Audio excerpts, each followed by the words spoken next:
E olha só, juízes abandonam Alexandre de Moraes após polêmicas no STF. Isso mesmo. Após várias polêmicas envolvendo Jair Bolsonaro, Lula, o golpe do 8 de janeiro, alguns juízes abandonaram Alexandre de Moraes, deram as costas e pularam fora do barco. Isso mesmo. Parece que a verdade está sendo revelada e alguma luz está baixando ali no STF em Brasília e esses juízes deram as costas para Alexandre de Moraes. Você vai ver isso aqui agora. Finalmente, pessoal, nós sabemos que existem sim, mesmo no meio do judiciário, pessoas honestas e tomara que essas pessoas venham à luz. Confira agora essa matéria. Quem vai trazer para nós é o pessoal da Auriverde, que faz um trabalho excepcional. Olha só o que está acontecendo com Alexandre de Moraes, que está perdendo o território. E ainda, nós temos ainda uma outra matéria logo após essa, que vai mostrar o seguinte: foi descoberto que a esposa do Alexandre de Moraes está envolvida num escritório que julga causas de um banco com causas bilionárias. Esse escândalo é, no mínimo, desastroso e antiético, porque a própria esposa do Alexandre de Moraes trabalha no escritório onde ali tem causas bilionárias, com B de bola e I de índio. Nós vamos mostrar esse escândalo e essa denúncia aqui. Já dá um like nesse vídeo, se inscreva no canal, se você ainda não é inscrito, tá perdendo tempo. Vamos para essa matéria com o pessoal da Auriverde, voltamos em seguida. Separei mais uma notícia envolvendo o Supremo Tribunal Federal de que entre janeiro e março deste ano, 2 juízes auxiliares e um juiz instrutor deixaram o gabinete do ministro Alexandre de Moraes, do STF, para retornar às suas atividades no Tribunal de Justiça do Estado de São Paulo. Essa informação é do UOL, dizendo também que entre janeiro e março deste ano, o Estadão ouviu alguns interlocutores de Moraes que afirmou que ele iniciou um processo seletivo para substituir esses magistrados. Procurado, o ministro não se manifestou sobre o motivo das trocas no gabinete. Dentre os magistrados dispensados está o desembargador Ayrton Vieira, que era o principal aliado de Moraes no exercício de juiz instrutor em processos criminais. Ele auxiliava Moraes desde maio de 2018, pouco mais de um ano após o ministro tomar posse no STF. Vieira esteve no centro do caso revelado pelo jornal Folha de São Paulo, que divulgou áudios em que ele e o ex-assessor do Tribunal Superior Eleitoral, Eduardo Tagliaferro, compartilhavam fora do rito legal informações para reunir as decisões de Moraes. A PF indiciou Tagliaferro na quarta-feira, ou seja, ontem, por violação de sigilo funcional com dano à administração pública. Os agentes federais concluíram, portanto, que o ex-assessor especial de enfrentamento à desinformação do TSE vazou intencionalmente as suas mensagens com Vieira. Além de Vieira, também deixaram a equipe de Moraes os juízes auxiliares Rogério Marrone de Castro Sampaio, que atuava no gabinete do ministro desde fevereiro de 2018, e André Solomon Tudisco, que exercia o cargo desde junho do ano passado. Os dois também estavam cedidos ao STF pelo Tribunal de Justiça de São Paulo. Pitoli. Cláudio, o que significa isso na prática? Na prática, politicamente, o pessoal está pulando fora do barco para tentar proteger o CPF contra a lei Magnitsky. Porque eles estão lá desde 2018 e alguns deles são amigos do ministro Alexandre de Moraes. Tem juiz que está lá, que é colega desde faculdade, de juventude. Então, são pessoas que o ministro Alexandre de Moraes confia da vida pregressa, antes de ele ser autoridade. Então, na prática, politicamente, estão tentando se proteger. Perceberam que o risco de que a corda estoura para o lado mais fraco, como acontece, por exemplo, com o juiz Ayrton Vieira, nós aqui começamos a falar o nome dele bastante antes, você lembra, Alexandre? Sim. Porque ele começou a mandar ofícios e assinar ofícios. E eu falava, gente, espera aí, se um juiz auxiliar, instrutor, está assinando no nome do ministro Alexandre de Moraes, mas está usando o nome dele, falando pelo gabinete, ele pode responder juridicamente por isso daí. Então, e é verdade. É totalmente verdade. Então, essas pessoas estão saindo. Sobre questão da resposta oficial de que ficar 2 anos lá é uma resolução interna do STF, a própria resolução traz que isso pode ser prorrogado mediante requisição, pedido formal e autorização formal. O ministro Alexandre de Moraes, ele tem amplo e constante contato com os presidentes do Tribunal de Justiça de São Paulo. Esses juízes são juízes do TJ de São Paulo, juízes concursados aqui. Então, ele tem contato constante, ele fala, eu vou pedir prorrogação do Ayrton Vieira. Tudo bem? Claro, Alexandre, sem problema. Aí ele faz ofício, outro concorda. Então, eles estão lá desde 2018. Então, para quem ficaria 2 anos, não. E por que isso? Porque a própria situação do Tagliaferro, que eu não sei nem se ele está mais no Brasil ou está fora do Brasil. Não sei se alguém sabe.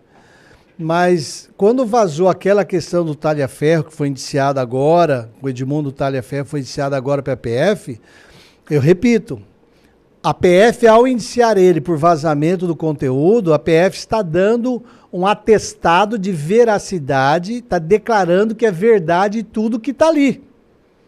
Que a conversa do Ayrton Vieira com o Edmundo Tagliaferro, Eduardo Tagliaferro, que a conversa entre o juiz Ayrton Vieira com o Eduardo Tagliaferro, falando que o ministro Alexandre de Moraes pediu, que quando o ministro encana não tem jeito, que usa a criatividade, o ministro não está contente com o laudo, muda o laudo. A Polícia Federal acabou de reconhecer que tudo isso é verdadeiro. Então pode ser que hoje o Supremo Tribunal Federal, que não obedece à lei, está acima da lei orgânica da magistratura, está fora da competência do Conselho Nacional de Justiça. Hoje isso não é apontado sequer como indício de algum delito. Mas se foi indiciado o Eduardo Tagliaferro por divulgar, a Polícia Federal pratica crime de prevaricação, se não abrir um procedimento contra o Eduardo Tagliaferro e o Ayrton Vieira pelo conteúdo daquelas conversas. Porque ou eles fazem aquilo por ordem do ministro Alexandre de Moraes, e aquilo tudo é verdade, e eles podem ser processados, ou eles fazem aquilo tudo à revelia, sem conhecimento do ministro Alexandre de Moraes, e aí eles têm que ser processados, condenados, destruídos, que nem acontece com um monte de gente. Então a Polícia Federal, na minha opinião jurídica, quando eles assumiram e indiciaram o Tagliaferro por vazamento de informação privilegiada e pública, de administração pública, eles estão assinando embaixo que os diálogos criminosos praticados ali, porque abuso de autoridade é crime, manipular o processo judicial é crime, adulterar provas judiciais é crime, perseguir pessoas é crime. Eles praticaram vários crimes ali. Se a Polícia Federal agora não abrir outro procedimento para isso, é prevaricação da Polícia Federal. E aí, hoje pode ser que eles estejam rindo, mas nós temos muitos anos de vida pela frente. O Alexandre de Moraes, por enquanto, tem 20 anos na STF, mas a história nunca deixa de ir atrás de quem pratica tais crimes tão sérios contra o governo e o Estado de um país.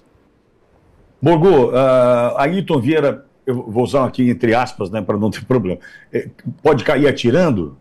Minha dúvida é, o nome dele foi para a mesa, do Tagliaferro também, né, existem aí rumores de um vazamento de um áudio, enfim, que não se confirma até aqui, tem dúvida aí sobre esses, né, e um deles deixando o gabinete do ministro. Você acha que, entre todas as aspas, cai atirando, Borgo?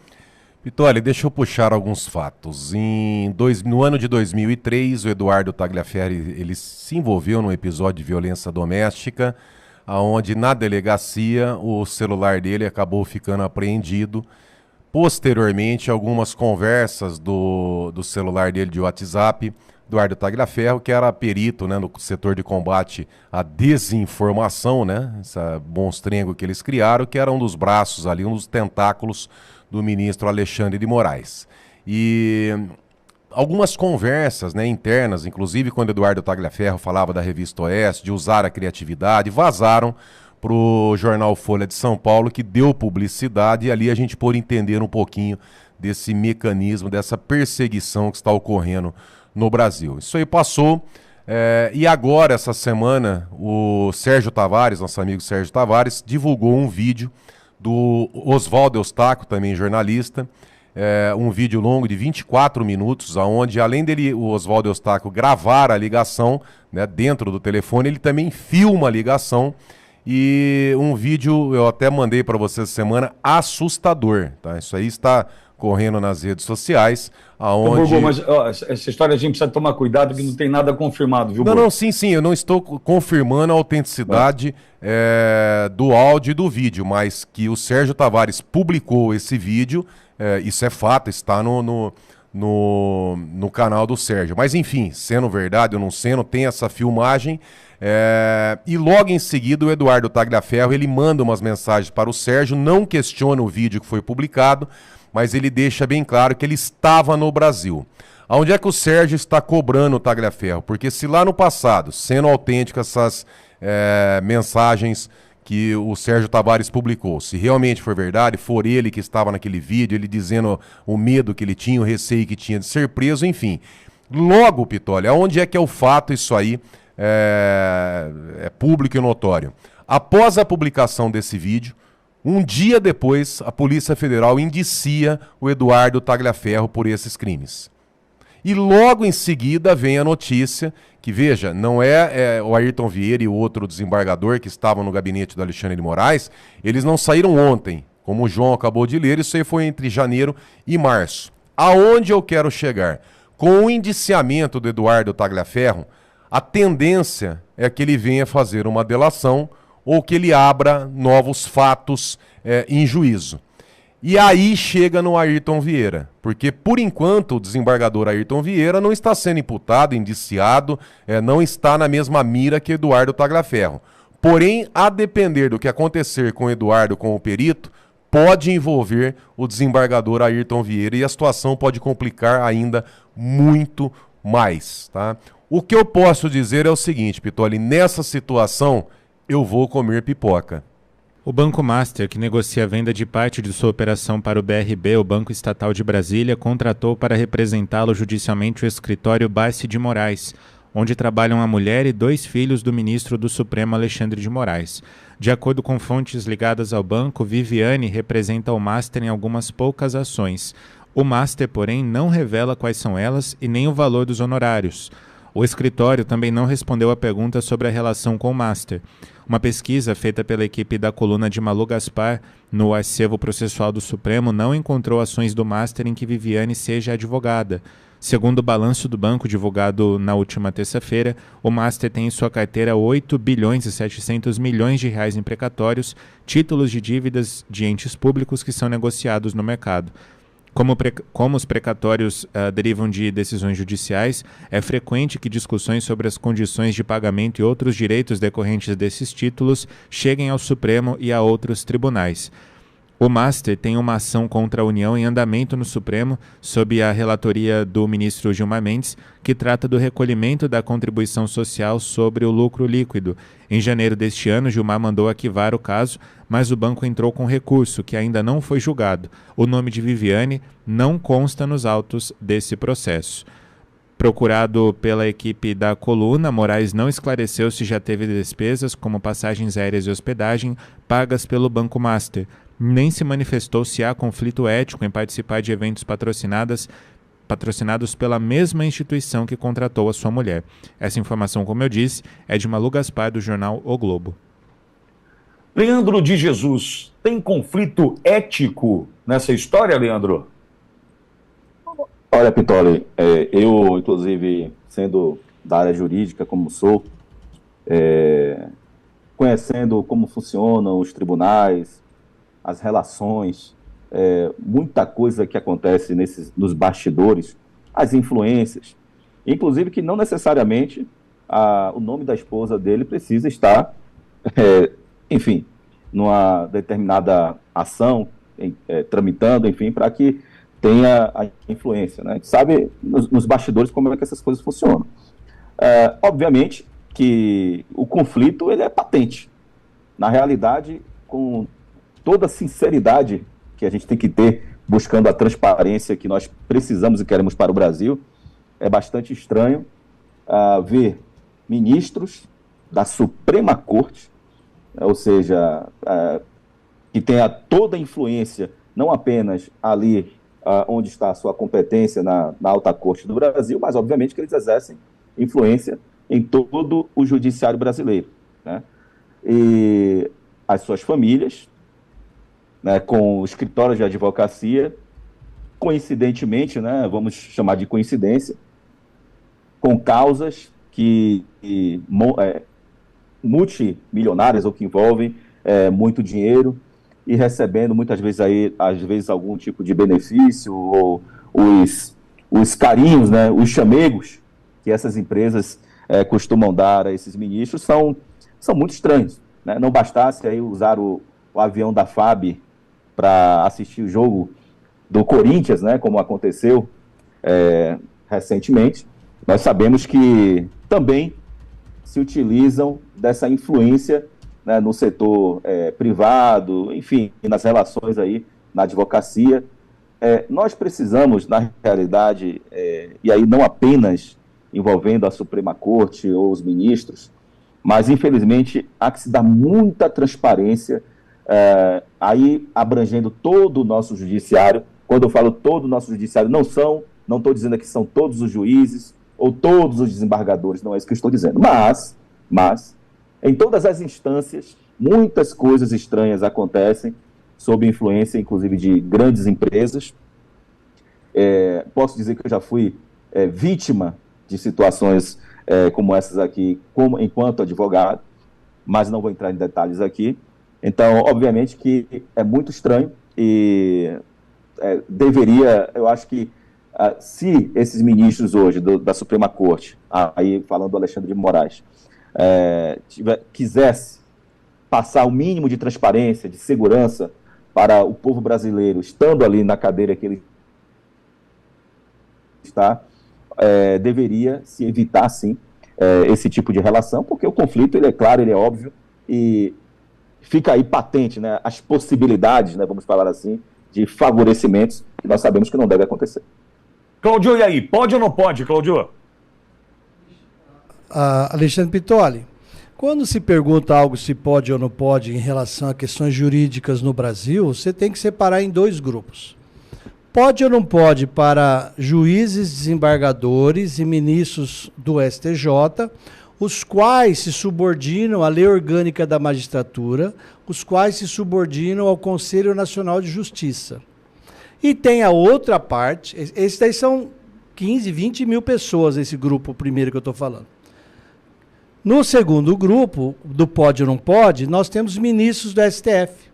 Quando houve a reforma, a lei complementar, que alterou, fez a reforma judiciária há 20 anos atrás, quase, o STF foi, de propósito, separado do Poder Judiciário. Ele está acima e fora da competência do Conselho Nacional de Justiça, ele está acima e fora da lei orgânica da magistratura. O STF virou uma aberração no Brasil, que a gente sempre relembra. Somente uma pessoa no país pode botar o dedo na ferida do STF, por enquanto, que é o presidente do Senado.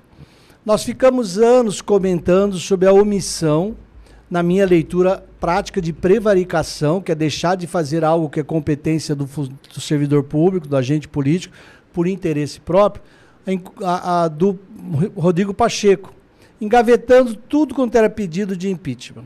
Eu acho, na minha humilde opinião, que após o Barroso ser presidente, e ele disse que ele vai aposentar após ser presidente do STF, vai sobrar uma vaga no STF, que eu acredito, na minha humilde opinião, que vão colocar o Rodrigo Pacheco ali para pagar o que ele fez para defender o STF. Como deram para o Flávio Dino, para pagar o que ele fez para proteger o governo Lula e o 8 de janeiro. Como deram para o Zanin para pagar o que ele fez como advogado de defesa do presidente Lula. Como deram para os outros. Ministro do STF, brasileiros, não é juiz, não obedece à lei orgânica da magistratura, não obedece ao Conselho Nacional de Justiça. Então, Alexandre Pitoli, mesmo sendo uma situação que qualquer um normal fala que é uma cara de pau violenta, o próprio STF fez uma decisão em dezembro de 2023, se não me engano, ou 22, dizendo que não é proibido que um escritório de advocacia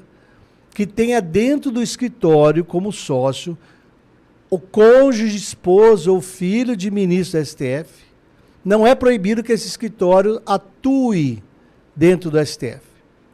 Porque eles falaram, de repente, a esposa do Gilmar Mendes, que está no escritório de advocacia importante lá no Rio de Janeiro, ela está atuando em direito de família.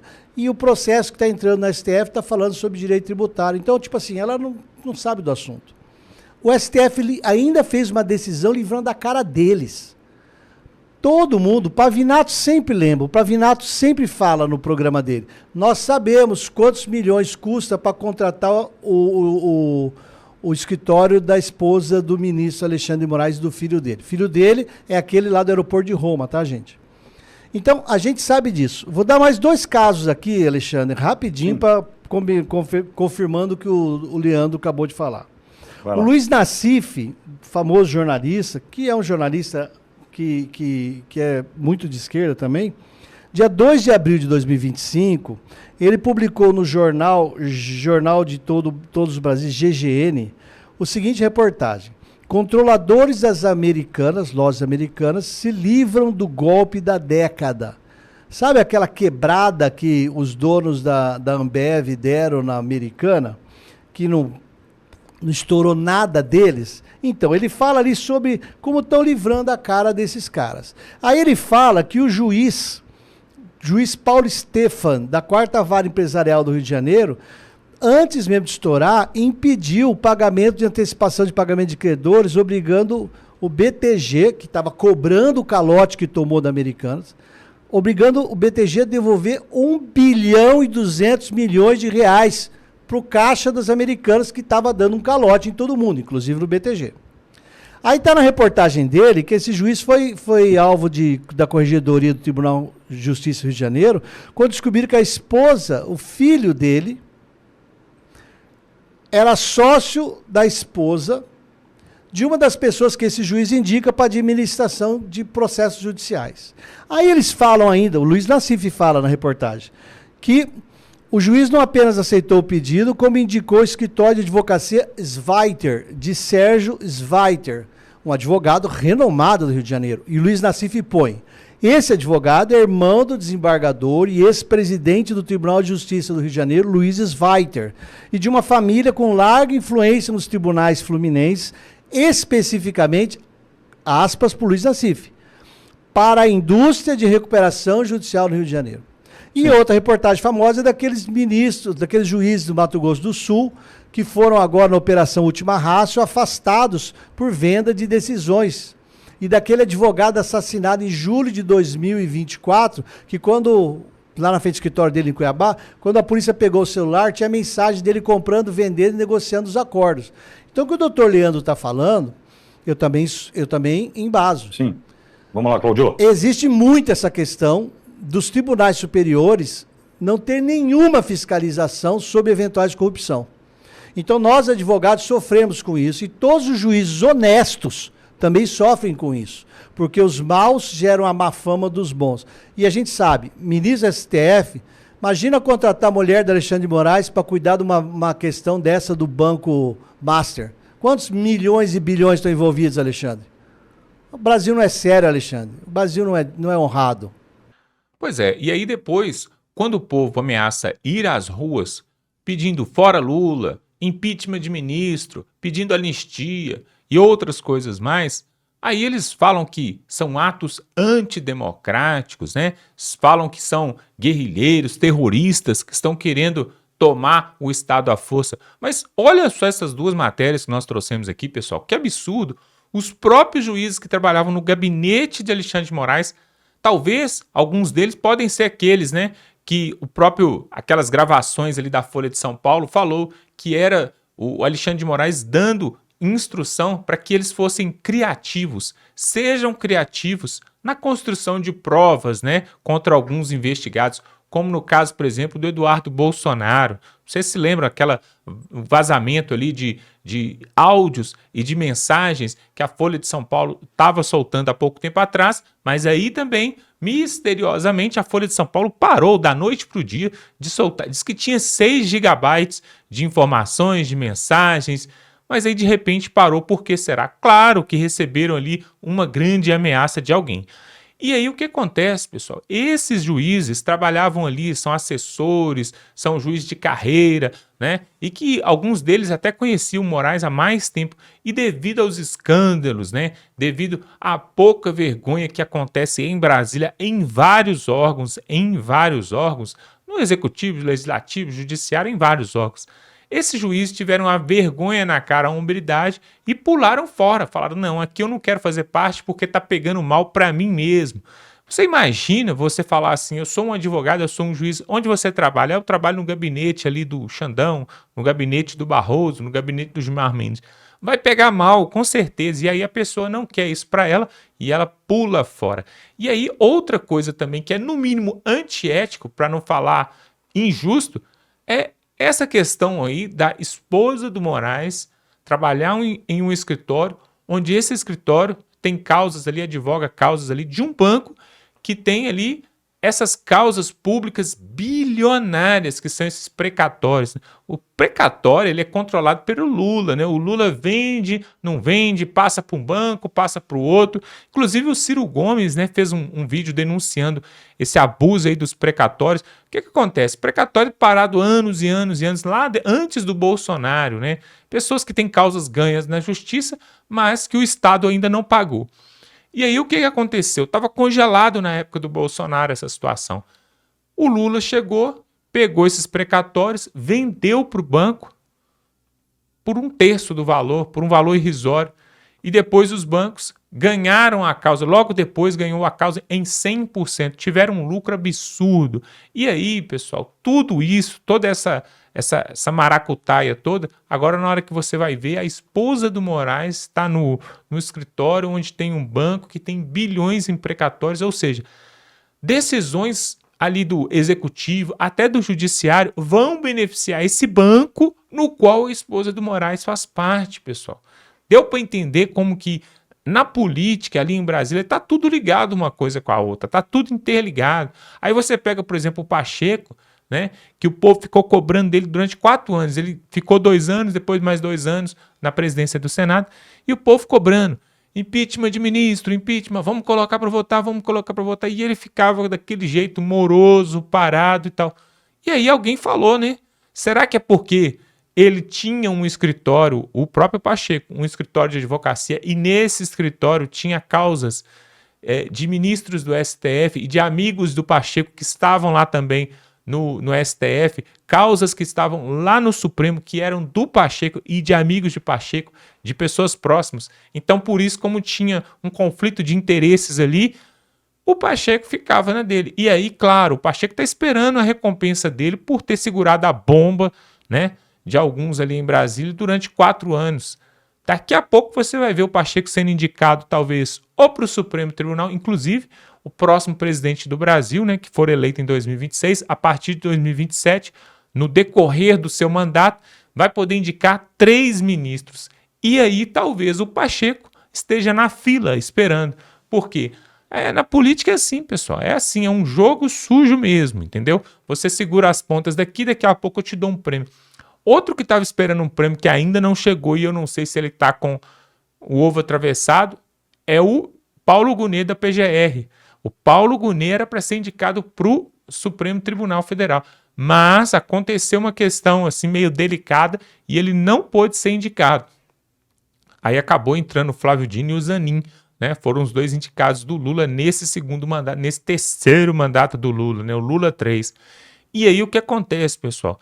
Todas as indicações para o STJ, para o Supremo, para a PGR e outros cargos públicos, por exemplo, para a Petrobras, para o Banco Central, esses cargos de influência, né? Esses cargos realmente ali onde precisa ter tem uma importância grande nas decisões, são indicados por Lula, são indicados por autoridades e todo tipo de indicação passa por favores.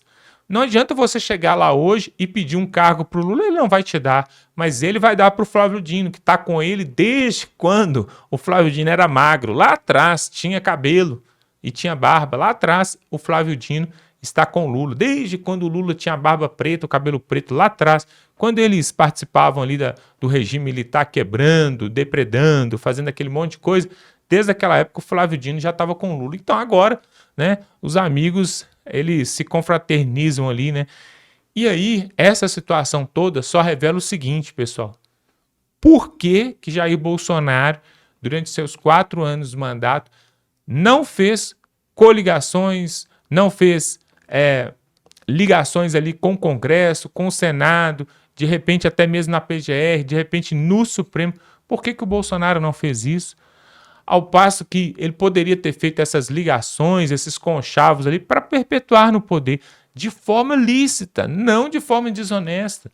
E aí eu me lembro que o Bolsonaro, ele sempre falava, não, porque eu vou trabalhar nas 4 linhas, eu vou ficar nas 4 linhas. Pois é, mas aí a política não é assim. A política, você precisa fazer o seu network ali, você precisa fazer a sua rede de contatos ali dentro, justamente para você ter apoio. Agora, depois que o Bolsonaro saiu da frente do poder ali, né, ele apoiou o Alcolumbre e o Hugo Mota, né, através do PL, né, e através do Valdemar da Costa Neto, eles apoiaram o Hugo Mota e o Alcolumbre para o Senado e para a Câmara. E os dois deram as costas e já estão dando uma rasteira aí no próprio Bolsonaro. Por quê? Não querem colocar o pedido de anistia para ser votado na Câmara e no Senado já falaram que impeachment de ministro pode esquecer que não vai passar. É assim que acontece. Agora, por outro lado, o Lula sai costurando ali, fazendo seus conchavos, né? E já colocou 9 ministros no Supremo Tribunal Federal e pode colocar mais 3 se for reeleito em 2026. É duro. Por isso, pessoal, é assim que você cria uma ditadura num país, né? Dominando o judiciário, executivo, legislativo, a polícia, a mídia, não podemos esquecer da mídia, e é assim que você cria uma ditadura num país, tá bom? Vamos ficando por aqui. Se você gosta desse tipo de conteúdo, se inscreva aqui no canal, dá um like, pega o link desse vídeo, manda no grupo da família, no grupo do WhatsApp. É muito fácil compartilhar esse vídeo, pessoal. É só você clicar aqui no botão compartilhar que tem aqui embaixo, rola a tela um pouquinho para baixo, aí clica em compartilhar, aí manda no grupo da família, no grupo dos amigos, para todo mundo poder ver esses absurdos aqui que nós estamos denunciando, tá bom? Vamos ficando por aqui e até a próxima.